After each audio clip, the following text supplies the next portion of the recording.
I am live on YouTube. I decided to do a little extra live today because I'm just in the mood and I have the time. In the house outfit. This dress is from a local boutique internet, but the brand of itself is, I can't remember. I want to say it was called Fade. I'll share it with you all in the description. These earrings are from Target. They're just cute and they match the dress. And this I picked up in Target as well. It's upside down now. Anyway, this is my in the house on a Sunday night look. I just wanted to talk to you all today though, because I was sitting down thinking of my content for the week and what I'm putting out there. And one topic fell on my heart, and I just wanted to share it with you all tonight. And this one is just a YouTube talk because it's a little personal. And I just wanted to really unpack the inner critic with you all this evening because I have had challenges with my own and battles with my own, me and my inner critic. I mean, before I even realized it was an issue, me and my inner critic were the best of friends.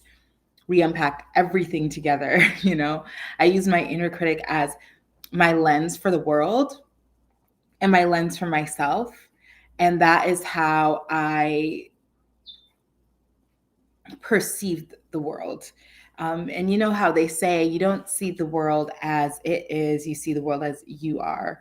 So I just want to unpack that experience with an inner critic and why, and explain to you all why you need to let yours go. Mind you, the title of this video is Release Your Inner Critic. So I want to talk about the process and the dance and the relationship that you're going to have with your inner critic. Now, I'm sure you're watching this. If you are somebody who's battled with your inner critic, Kyla, getting rid of it feels kind of out of the question. I mean, shifting with it feels a little more reasonable. And you're right. And here's why. There's a reason we have an ego, right? Our inner critic is a lot like the ego. It's similar to the ego, but like her distant relative. It's similar to the ego in that everybody has one. Everybody still needs one. Like, we can't walk around without any ego, right? Like, if we have no ego, then we find ourselves in crazy situations. But at the same time, if the ego is what's running the show 24/7, your life is going to be in havoc in some way, shape, or form, right? So the same way we have that with the ego, we have that with the inner critic, right? The inner critic serves a role. Having a critical eye, looking at things through a critical lens in life is very important. It's a very important skill. It oftentimes contributes to common sense, and not even just common sense, but can also contribute to success in certain ways, like being able to have an analytical eye about your work and the things that you do. Like, that is very beneficial. But when that inner critic is now running the show, you find yourself in a new type of trouble, right? So let's unpack the relationship, the dance. So when I first decided, I think I've had enough of my inner critic, I first recognized it and then decided, she is not serving me right now in this way that I want to level up. And this could apply to literally anything, but I am your local or not so local personal stylist, image consultant who helps brilliant women create brilliant closets, which lead ultimately to a brilliant life. I look at this through the lens of personal image all the time. For myself, my inner critic, especially my high school years, she was adopted from a lot of the voices I had around me. She definitely liked to steal somebody else's line. Sorry, I'm enjoying my cinnamon tea while we talk. My inner critic, she told me I'm not enough, pretty much. And things that go wrong in my life are simply happening to me because of my worthiness. And there's all sorts of reasons for that. We could go down a rabbit hole about, traumas and experiences and things we picked up from others and generational curses and all sorts of stuff. But at the end of the day, I had to live day in, day out with this critic, and I needed to find a way to just get her in check. So that the other parts of myself, because I'm not 100% my inner critic, so that those other parts of myself can live and breathe and explore, So if that sounds familiar to you at all, just pop it in the chat or leave a comment below. Like, have you ever been in the place, or have you ever found yourself in a place where you're like, wow, I just need my inner critic to take a step back, because I have other parts of me that aren't even getting the chance to shine because she's kind of becoming the bully around here. So like I mentioned before, the inner critic, she has a purpose, but she's not meant to run your show. She's not meant to call the shots. She should not be holding the steering wheel of the car. Just like fear. Fear and your inner critic are also very similar, because I'm sure you've heard of Brene Brown and vulnerability. A lot of the time she says, that fear, we're not just like getting rid of it and evicting it and never seeing it again. What we're doing is saying, okay, fear, I'm going to go on this trip in the car. If you would like to come, you're welcome to join, but you need to sit in the back seat. And that's a healthier relationship with fear. That should also mirror the relationship you have with your inner critic. Yes, inner critic, we're going on this mission. We're going to try this new thing. We're going to change up our outfits. We're going to change up our hair. We're going to change up our makeup. We're going to feel good about the way we look every day. And you are allowed to come on that journey with us, but you don't get to drive the car. She could definitely like come up and just let you know, like, hey, maybe blue instead of pink, or, whatever it is that she has, because her analytical eye is a gift, but she doesn't get to decide if the final outcome is good or not. That's for your heart to decide. Fear doesn't get to decide if you're going to make it to your destination or not. That is the heart's job. Okay. Your ego doesn't get to decide, what the destination is going to be. Your heart does. I hope I'm like talking to somebody right now, because I just had to get on live today. So here's how you're going to deal with your inner critic. Here's how you're going to have that conversation with her. Here are some things you need to know. 1, you're demoting her. You're not firing her. You are demoting her. She is not a manager of a team.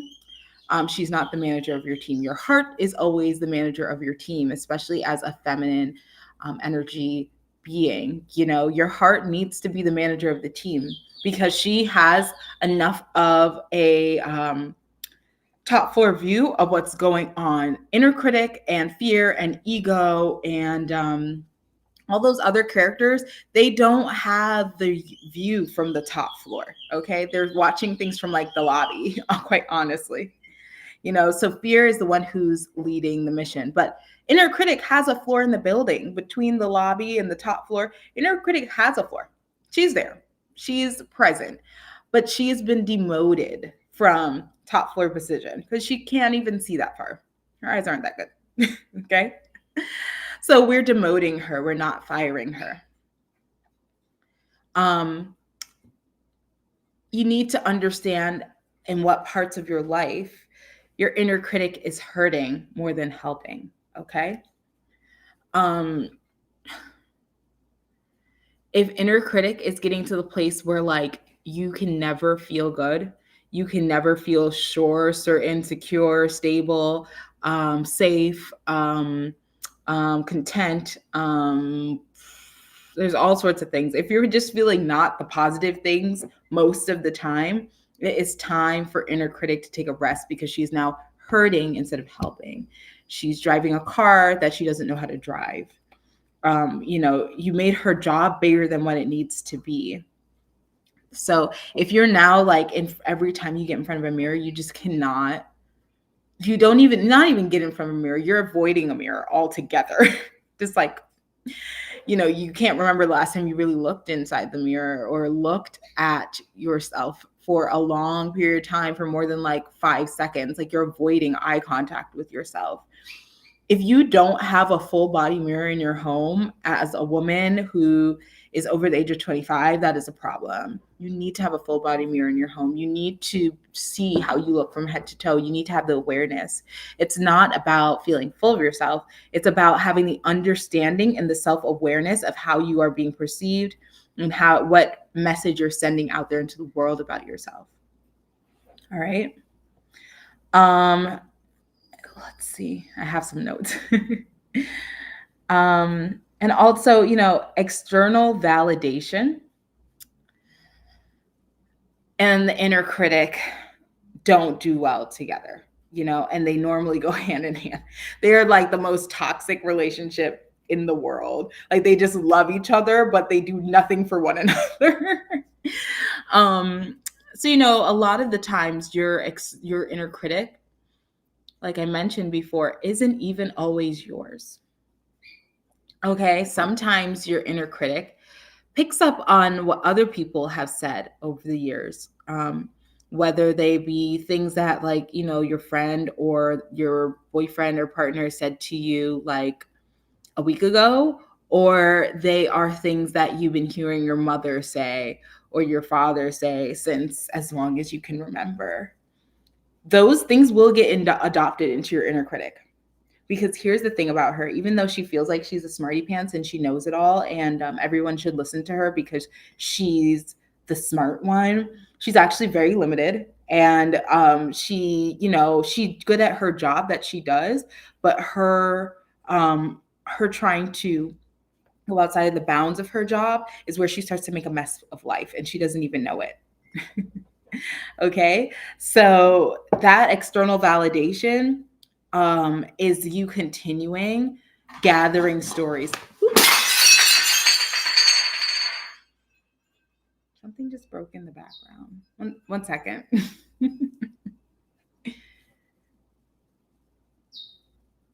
All right, show must go on. So, and my ring light dropped. I think there's someone out there who's not happy with what I just said, or maybe someone's really happy with what I just said. But yes, so you don't want to be adopting people's wounds. Wounds are contagious, okay? Wounds are contagious. External validation is just a way for wounds to pass from one host to another host. And here's the things about those wounds. They stay with their host, and then they want another host and another host and another host, like a virus. And they get passed through validation, needing to be okay in people's eyes who may not even be okay with themselves, probably aren't really that okay with themselves. And whether you know it because you've seen it or not, everybody has their own crap, So hoping that what you're doing in your life, when your inner critic was driving the car, she is constantly watching what this car is doing, what that car is doing, what another person mentioned to her at the gas station when she was filling up the gas, listening to the radio and just taking in everything that people are trying to say she should and shouldn't feel, or should and shouldn't buy, or should and shouldn't look like. All of that stuff makes the inner critic a bad driver. She can't focus past comparison and contrasting and trying to rank, and all of that stuff is just not good for the inner critic. Okay, it's not good for you. So all in all, I'm gonna clean up this glass now, but what goes on with the inner critic is not your burden to bear 24/7. You can ask her for advice, but she's not running the show. I've had many clients come to me in the state of their inner critic running the show. I've had friends and family members who are in the state of their inner critic running the show, and she robs you of contentment and joy, unfortunately. She's definitely allowed to guide you and help you along the way. Like, she's just like a little spirit guide that from time to time you listen to, but she's not running the show. All right. So I'm going to go, and I will see you all on Tuesday when I get back into like my weekly style coaching for the week. On Tuesday, I'm going to be talking about how to build a capsule wardrobe, and not the like minimalist beige kind, okay? Like one that actually has personality in it, one that has some color in it, and one that actually works. You can have a capsule wardrobe and have color and have it look fantastic. So we're going to talk about that on Tuesday. I will see you then.